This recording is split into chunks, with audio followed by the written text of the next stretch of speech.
যে মাছ ধরে না এগুলো, ট্রলার। হ্যাঁ, টেকনাফের ট্রলার, যে ট্রলার দিয়ে মাছ ধরে আর কি।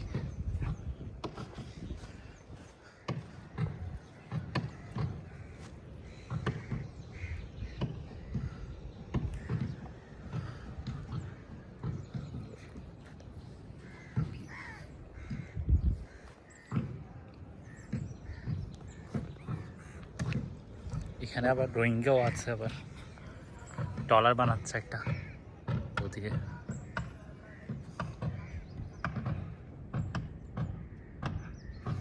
ট্রলার তৈরি করতেছে, উপরে উঠে যাচ্ছে। আর কিছু কিছু রোহিঙ্গাও আছে এখানে, রোহিঙ্গা এখানে অনেক। হ্যাঁ, এগুলো হচ্ছে রোহিঙ্গাদের বাসা, রোহিঙ্গাদের বাসা এগুলা।